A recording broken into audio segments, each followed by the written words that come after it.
I'm very pleased to speak on this very important issue, and I thank the member for Macnamara for his very important contribution. This motion calls for better political debate and for making sure that race and ethnicity is not used as a political tool in this place, especially when it comes to populist positioning. It's absolutely vital that we elevate the national debate in this place and call out when race and ethnicity are being used as a political tool to polarise the debate, often relying on misinformation. As democratic representatives, we should strive to provide leadership on difficult issues and learn from history the danger of using division for political gain. In my maiden speech to this place in 2019, I said that while this may be a place of robust debate, it is time for a more respectful approach and accountability. That remains as true today as it was 5 years ago, and sadly, the tenor of the debate has too often not improved sufficiently and certainly not met the level that our communities expect. In the Set the Standards report illustrated we have a lot of work to do to reform the culture in this place. The Parliamentary Leadership Taskforce, on which I sit, has worked diligently to implement the recommendations of Set the Standards, and another key recommendation will be actioned this week with debate on the bill to establish the Independent Parliamentary Standards Commission. But ultimately, culture has a way to go and can't just be about recommendations in reports. We've seen the implementation of the campaign Stop It at the Start, which seeks to tackle disrespect, and it's asking young Australians to consider disrespect and to call it out. And it's pivotal in this crisis of domestic violence we have. But as the member for Mackellar has said, we also need a campaign to stop it at the top. Disrespect starts from leadership. It's given permission when leadership shows disrespect.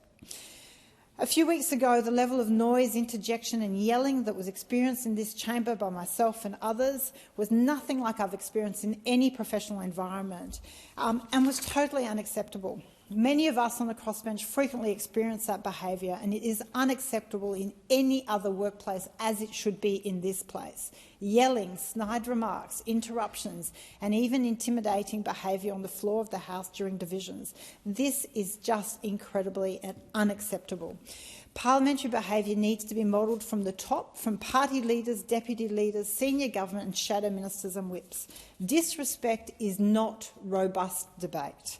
I was seeking to bring, at the time, a human face to the refugee debate that is too often based on misinformation and fear-mongering in this place. The opposition's motion sought to target vulnerable Palestinian refugees in a way that we have not targeted any other group fleeing a war zone.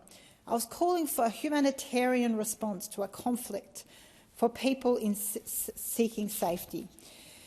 And an issue, as the member for Kooyong and the member for Macnamara has identified, is really tearing at the fabric of our social cohesion because it is so polarising and so raw and emotional. And it's so important that race and ethnicity is not used in such a situation. And we do need to talk about racism in our society. Too often, calling racism out is castigated more than racist conduct itself. For those experiencing racism, it's deeply traumatising and a harmful experience. It harms social cohesion and it is a threat to national security. It's telling that those offended by racism being called out are too often not the ones who actually experience racism.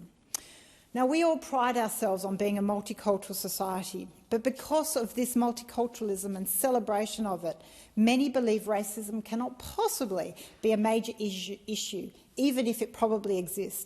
Yet, a major survey recently conducted by the ABC found that 76% of Australians from a non-European background have experienced racial discrimination based on their ethnicity.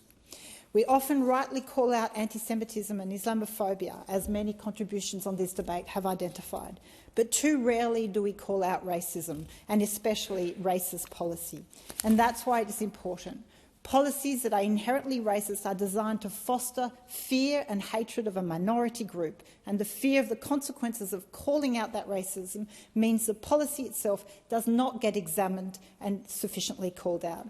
So I think it's important, and I hope that we can move on to a more respectful debate in this place, but also embrace our multiculturalism in more than just words alone.